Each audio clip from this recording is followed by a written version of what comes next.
I've been getting more and more comments complaining about wokeness in cartoons. Pretty much everything coming out now is woke. The new Superman? Woke. Clone High? Woke. Elemental turning red? Lightyear? Woke. The term has gained a pretty negative connotation. Historically, the definition meant, quote, to be aware of the racial injustice and discrimination. The definition used to be a positive thing, and now it means if it's woke, it means you got a political agenda and you shouldn't watch it. That's what I've determined it to mean after research, but I don't use the term. Maybe people who use the term know.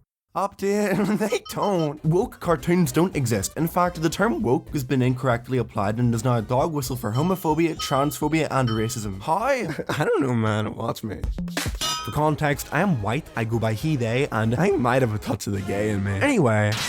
And that's why I mentioned my race. I'm talking from the understanding of a white individual. If I do get any information wrong, leave a comment about it, I'll read it. Race swapping is where you change the race of a character. For example, Velma being changed from white to Indian, and in Teenage Mutant Ninja Turtles I changed April from being white to black. Same thing for Jimmy and My Adventures with Superman. Dumbass name, by the way. Every one of these race swaps led to backlash. Velma is the odd one out in this situation because the show is bad, but it's not because of the race swapped characters. But when the show got revealed, guess what was immediately hated? The race. And metahumor, but anyway. Scooby? And wait, what did Scooby do? When it comes to race swapping, the characters that are changed have identities that aren't intrinsically tied to the race. April being black does not change her character. Jimmy Olsen being changed from ginger to black does not change his character. All this talk about the erasure of ginger representation is so stupid. Do you want to know what group of people is overrepresented?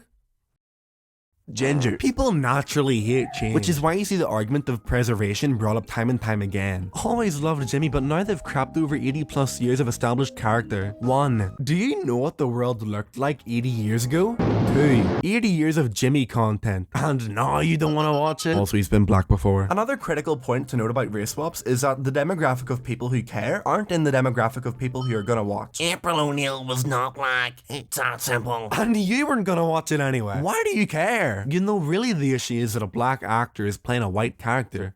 But they can't say that because it's racist. So they'll call it woke and blackwashing. Every example I just gave is an example of what this anti-woke community calls blackwashing. Taking a character who's white and making them black, it can be expanded to other races too. Common rhetoric among the community of people that are offended by blackwashing is that they argue that it's hypocritical that the race can be changed to black, but not the other way around. Whitewashing is rooted in systemic racism as it refers to casting white actors to portray non-white characters and has been used historically to perpetuate racial inequality and harmful stereotypes. It also stifles opportunity for actors from underrepresented backgrounds to get work in media. Compare that to blackwashing, which is not a real term because it doesn't stem from an intrinsic abuse of power in the entertainment industry. It isn't about erasing representation, more so about creating it. The most used argument by those against race swapping is that there should be new stories created with those groups in mind, not retconning existing characters for the sake of representation. Arguing that is completely missing the point because it acts like more diverse media isn't being created right now. It is. It's just more financially viable to retread old ground, especially now. That's why you're seeing sequels and reboots. Hence why race swapping is already happening in already existent properties. Whitewashing is present everywhere in the entertainment industry and a change is happening in voice acting. A notable example being from Family Guy with recasting Cleveland Brown from Mike Henry to Arif Zahir, because Mike Henry was playing a black character. The reason why Mike Henry stepped down from Cleveland is because of the aforementioned whitewashing, and bringing change to the industry has to be active, not passive. I made a tweet about it and a bunch of people got my ass for it. The most frustrating reply being, isn't the entire point of voice acting that anyone can play anything? Therefore it's equal for everyone in terms of roles. If you have a role for a black character in a cartoon and limit those who can apply to black people, it's not racist, because it's equity to ensure that they can get work in their own industry. Otherwise they'd be outnumbered in every role imaginable because of demographics. Ideally it doesn't pigeonhole black people to black roles, as black people can still play non-black roles. It creates opportunity. That's the difference between equality and equity. Equality in an industry plagued with systemic racism is not equality. Labeling the issue of underrepresentation of minority groups as being woke oversimplifies and trivializes the very significant impact of very real and very apparent systemic biases, therefore undermining genuine efforts to create meaningful change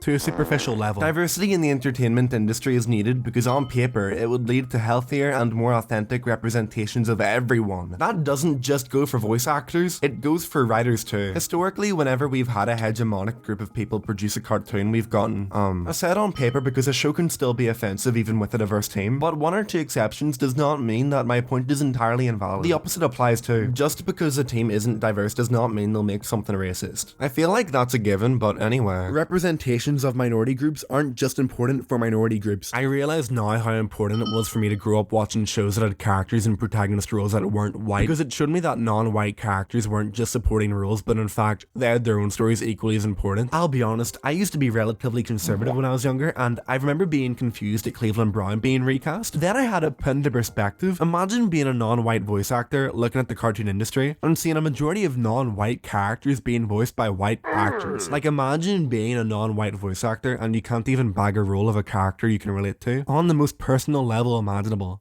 And that actually happened for Phil Lamar, a black man who didn't get the opportunity to audition for a black character. I actually was in the 15-minute presentation that became Family Guy to Fox. Then I watched the show, and then they had this black character that was one of Peter's friends. I'm like, where the hell did that come from? And how come I didn't even get to audition? For the record, I don't think it's problematic to be confused at changing the industry when you don't know why it's happening. It's another thing to refuse to think critically about the industry and dismiss any and all change as being politically charged and by proxy, woke.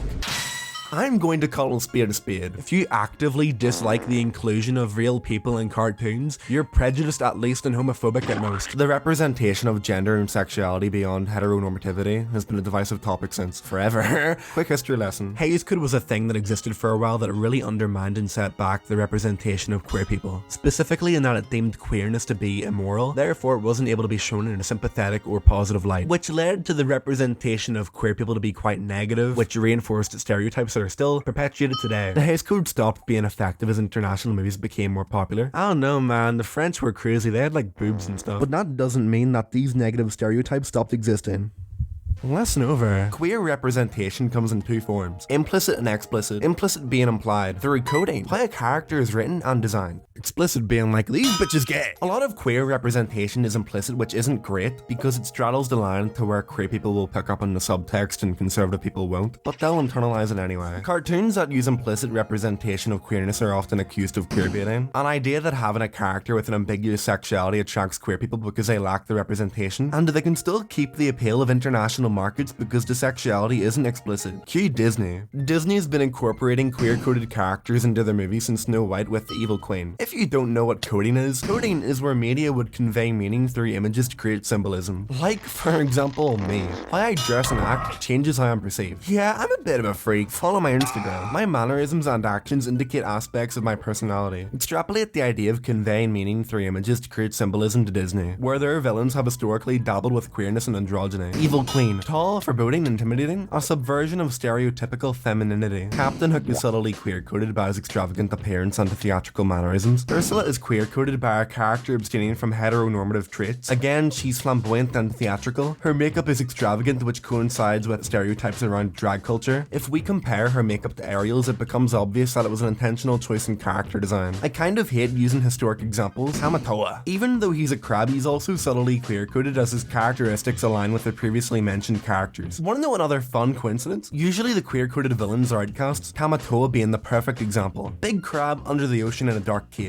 This creates the association that queerness is linked to being an outcast, which is a regressive stereotype. Ironically, Disney villains have become some of the most popular fictional characters, even though their designs are rooted in homophobia. Queer-coded villains aren't just exclusive to Disney. They can be seen in the characterization of the Joker and Tim from the Powerpuff Girls, who really terrified me as a kid. It's important to stress that implicit queer coding doesn't mean they are actually queer. A lot of implicit queer characters just turn out not to be, and queer coding extends to characters beyond villains. Gwen Stacy from Spider-Verse is implied to be trans. In Across the Spider-Verse, Gwen's got a Protect Trans Kids poster in her room, and her dad has got a trans flag badge in his uniform. Gwen's entire character arc is about her struggle with identity, and the colours used in her screen expressing that are the same colours on the trans flag. People are finding reasons to discredit this theory, like saying it's a giant reach and she's just an ally. But the proof is there. At the least, it's an allegory, at most, she's trans. That's the issue with implicit representation, it can still be denied. Nimona from Nimona is the most queer-coded character that I've ever watched in a movie, and people still find a way to argue that not everything is LGBT. Yeah, media literacy is dead. I guess the dialogue about personal expression and the reoccurring trans flag that Jern said saying meant nothing, huh? Of course I haven't mentioned the relationship between Ballister and Ambrosius, an explicit gay relationship, and the best depiction of a gay couple I've seen in an animated movie. Oh, I really hate how modern queer representation in cartoons is either accused of spreading an agenda to children or outright rejected. Yet these representations go under the radar. Queer representation is fine if it's implicit and antagonized, but if it's explicit and shown in a positive light, no, there's an agenda attached, and you can't show that. Maybe consider that there's always been an agenda. Cartoons have addressed social issues much more graphic than being queer. Abusive relationships, alcoholism, sexual assault, and you're telling me that there were propaganda cartoons made during the Second World War, but women kissing is where you draw the line. Cartoons have always been woke. You can't just call a show bad and woke because it's bringing social awareness to an issue you personally don't agree with. If you're homophobic, just say you are. I've seen a few people make the assertion that there is a correlation between the liberal agenda and lower quality writing, or like even saying a show will be bad because they're gonna make it woke. No. An industry plagued with predatory corporations that don't respect animation, abusive work environments that normalize overworking, and the lack of residual pay in the age of streaming is why a show will be bad, not because there are minorities represented. Fuck you if you think like that.